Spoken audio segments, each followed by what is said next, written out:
Shalom, Shalom, Yasharala. This is your brother AHBAD from GMS YAHAWAH, GMS in Petersburg, Florida. I'm coming in the spirit and power of YAHAWASHI. Call whole loyum like YAHAWASHI. Double honors to my elder apostles, a great millstone. Single honor salutation to all your sincere Akim, constantly pushing his word to the sincerity. And peace and blessings to the sincere men, women, and children that consist of the 1/3. Reading this RT article, it says China's yuan strengthens as reserve currency despite trade war while US dollar weakens. And you always have a lot of ambitious and I should say optimistic Edomites or Americans, even our people, who will say the American dollar, it's the world currency, petrodollar, yada yada. But listen, all the other countries, man, who are world leaders in the economy, they dropped the dollar, man.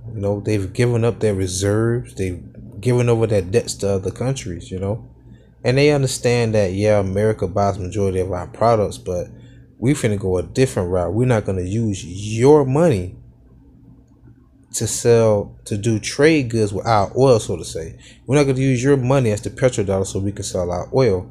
That's how America really getting their money. But now, since they're not using the petrodollar, they're using the yuan, as the petro yuan. Now, man, that's when Trump and the other nations, or should I say, not even other nations, the quote unquote illuminated ones, the Illuminati, the people behind the curtains who pulling the strings on Trump, started doing these trade war terrors, man. All right, because they're trying to get back at the other countries who don't want to deal with them economically, I'm going to read some of this article real quick. It says the Chinese yuan has strengthened its position among global reserve currencies, rising to 1.84% in the second quarter of the year, according to the International Monetary Fund. This is from the IMF, not your everyday Joe Sickpat, not your Edomite manager. All right, this is from the International Monetary Fund, which is run by these so-called Jews out here. All right, the international bankers, the Jewish bankers.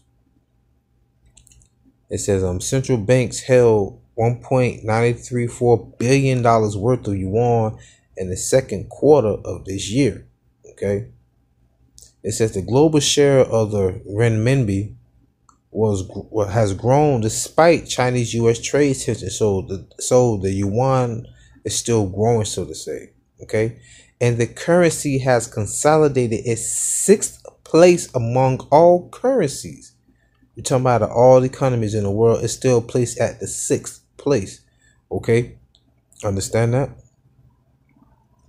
Now, I'm going to drop down a little bit more into this article. This is what it says. It says some central banks see the uncertainty emanating from the trade war as temporary only and remain positive over China's long-term outlook. So this is what the central bank's outcome is. Okay, Chris Luong, China and Hong Kong economist at DBS Bank, told the South China Morning Post they may actually be adding to their yuan holdings because the currency has fallen so much, making it a cheap investment. But now, why would it be in a cheap investment? Because yuan is actually doing how should I put it, trade deals with other countries whose values of their dollar, or their currency is actually weaker. So it would appear that the yuan will be weaker, but in a grand scheme of things, as time goes on, which these countries don't have enough time because YAHAWASHI is on the way, the yuan will appear to be more superior than a dollar bill. Okay, so right now it's like an up and coming company, so to say. Yeah, right now everybody don't know you, everybody's not dealing with you, but in the end you're gonna expand. Not saying they don't know who China is. I'm just using it as an analogy. Okay, in other words, they're gonna flourish, but it ain't gonna happen no time soon because YAHAWASHI is gonna be on the way back. It says the US dollar has strengthened more than 10% against the yuan since April. However, the yuan depreciation could be regarded as a sign that the Chinese central bank is accepting weaker currencies. Exactly. They're accepting weaker currencies, okay? You are as strong as your weakest link, so you have to strengthen their currencies. That's when you start to deal with their natural resources, and then you start doing you start opening up avenues of investment and avenues of doing business. That's why the EU disregarded the sanctions against Iran, and they opened up spending and buying avenues with Iran, Russia, and China. Okay, come on, man. Unlike the dollar or the euro, the yuan does not float freely against other currencies. Instead, China's central bank is set in a daily trading range. And now that goes back to BRICS. You haven't heard a lot about BRICS, but BRICS goes back to another. It's like a another format of the IMF, the International Monetary Fund. It goes back to Brazil, Russia, India, China, and South Africa, and also other countries. You know, but those 5 countries make up the acronym for the word BRICS. Okay, and they all, I guess, they all put in a certain amount of money into basically their own banking system, and weaker and other currencies from other small countries who have weaker value, they allow them to get a loan without the stipulation that America was put on the country. Okay, like, we will loan you $100 million, knowing you can't pay us back. So now, since you can't pay us back, we're going to put military bases here, and we're going to be excavating your land so we can get the natural resources, and you're going to be always under subjection to us to be tributaries. All right. But no, they're actually doing this in fair trade. OK. It's a U.S. President Donald Trump has repeatedly criticized Beijing for weakening its currency at a time when the U.S. dollar is gaining momentum. Our currency is going up. I have to tell you, it puts us at a disadvantage, Trump said in July. But nonetheless, though, hey, it's not looking good for America. All right. Even EU, your allies, have gone against the sanctions you put on Iran to deal with them themselves. All right. So I'm going to read this precept. This is Proverbs chapter 28, verse 22. It says, "He that hasteth to be rich hath an evil eye, and considereth not that poverty shall come upon him."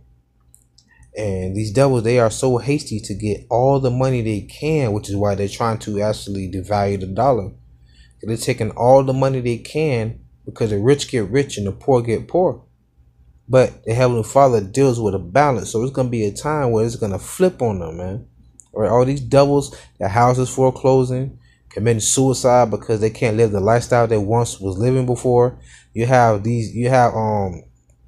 Edomites driving their Mercedes up to Dollar General, you know, up into Save a Lot, you know, these little generic stores of like Publix and Sam's Club and things like that. Why, man? Because they're losing their money, man. They're losing their riches. Okay, I'm gonna bring out another precept to the spirit. Probably YAHAWASHI, YAHAWASHI. This is Proverbs 11 and 28. "He that trusteth in his riches shall fall, but the righteous shall flourish as a branch." So, hey, we're hoping to continue to flourish and to be in this truth and to maintain, man. Because our riches are not here on earth. Our riches are in the heaven. All right, on things that are up above. All right, we're not too concerned with what's going on with the money today. Though money is a defense, so we still need it.